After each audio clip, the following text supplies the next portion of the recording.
Hi. Hey, this is Doris. Okay. Now, we're in this picture, between two different areas. The dojo, which we already mentioned about, and the cook and the cauldron is on the other side. Now, between them on this path of human design, you're going to find this party shop. And as you can see, it's a little party store with the little hats and the balloons. Now, transforming. That's the gate. This is the tribal energy, tribal ego. I have it's the 3254. Now the 54, I assign to the caterer. The caterer. I'm pulling you up and don't forget it. They have that attitude. Now when you run into a 54, they are a caterer. A caterer does not do anything small. They do not, I'm pulling you up and don't forget it. Now, if somebody would say those words, that's somebody who's going to do something for you that you're going to give your name out to later. That's why I picked this character to be a caterer. The great caterers. Well, who did your party? Well, he did. Oh, that's a beautiful name. He doesn't make mistakes. Yes, these names, and it doesn't even have to be a caterer. You know, that's just a cartoon I'm using to describe the human design. But I see it as being, oh, who designed that dress? Oh, that's one of his dresses. Who designed that makeup? Oh, that's one of his. His stuff is not ordinary. It is perfect. So when you see somebody who is a 54 and you go, oh, you're a 54, you don't even have to be in the catering business. You could be in the jewelry business. You could be in any business. You have the details and the perfect on what you're doing. So when they would say, "Where'd you get that?" Well, who designed your wedding dress? Well, I'll give you the name. Oh, yeah, he's good. Because that attitude, when they get their 54 going, I'm pulling you up and don't you forget it. I want you to take my name and use it to whatever you're doing. Because somebody's going to recognize that my work stands out above anybody else's work. And that is the 54 caterer. They don't do anything small and just to get it done. They put beauty into it. So when you see somebody and you're doing somebody's human chart and you see they have a 54 and you think, oh, it's the caterer, they're not going to do anything little petty and just get it over with. They're going to do something to make a name for themselves. Their ambition is fueled by the ambition they have is fueled by desire to make money and to do better. They got that.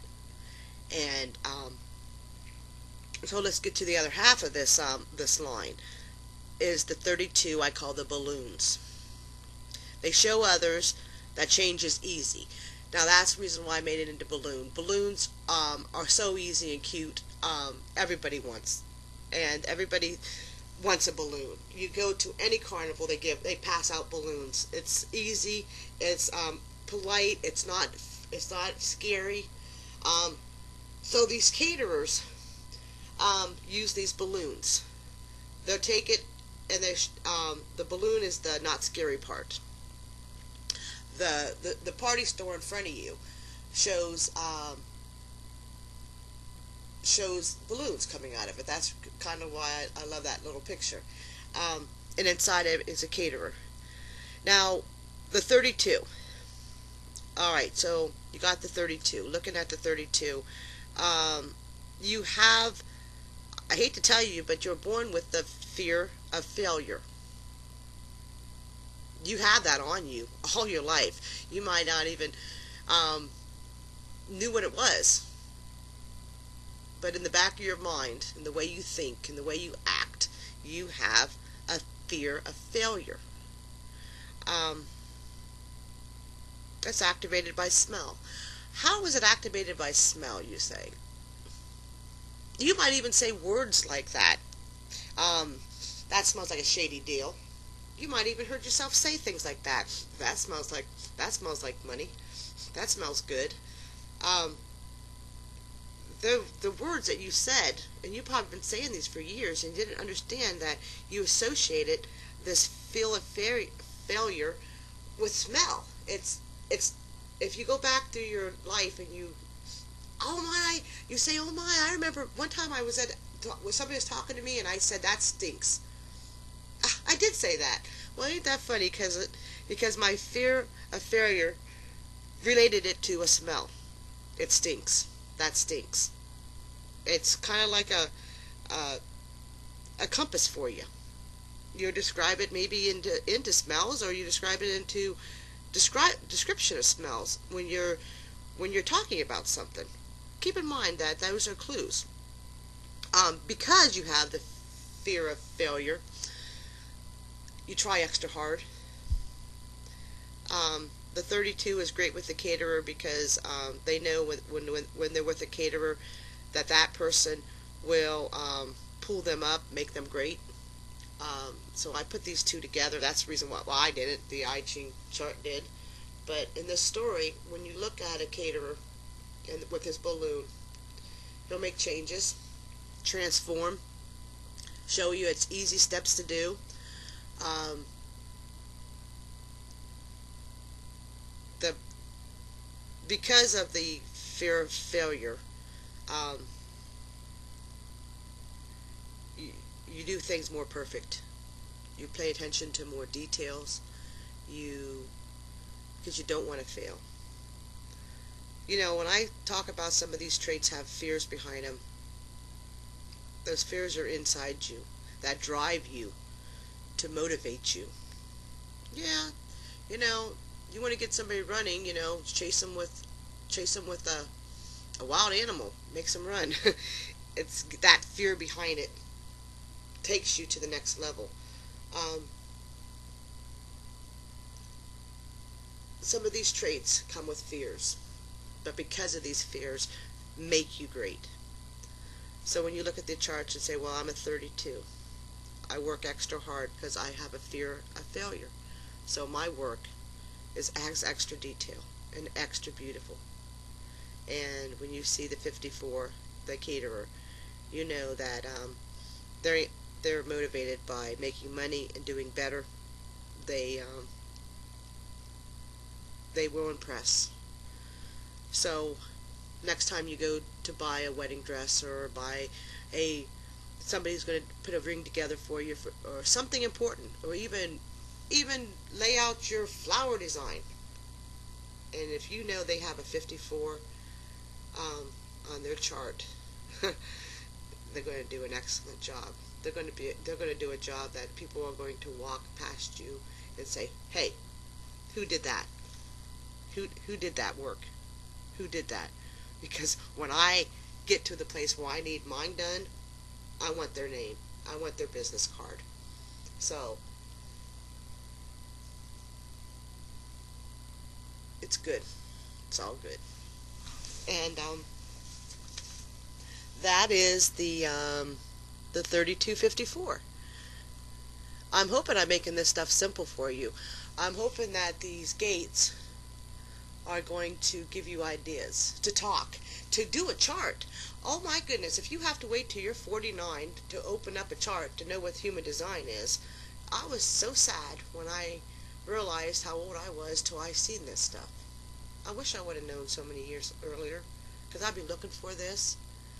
I'll be wanting to do the charts of my family and my neighbors, um, just to be curious what gates they have, because you might not work with the people beside you, but if you all these gates are are answers to make your life and your neighbors' lives happier.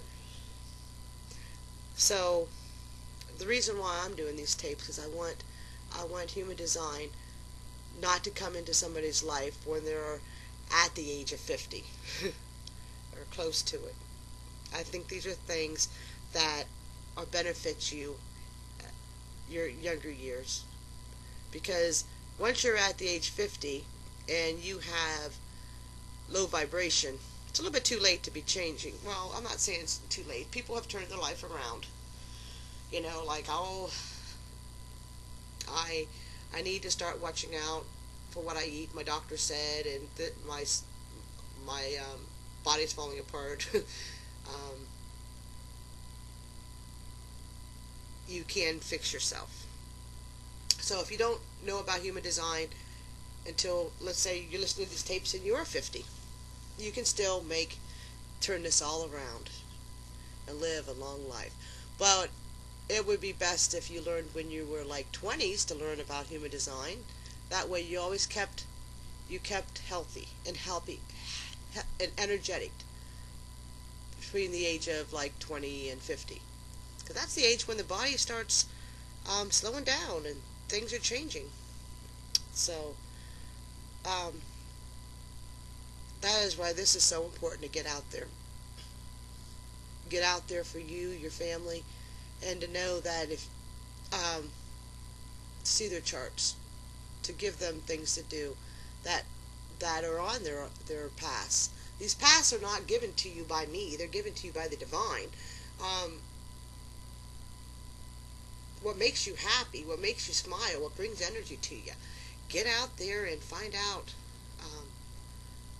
what your human design is.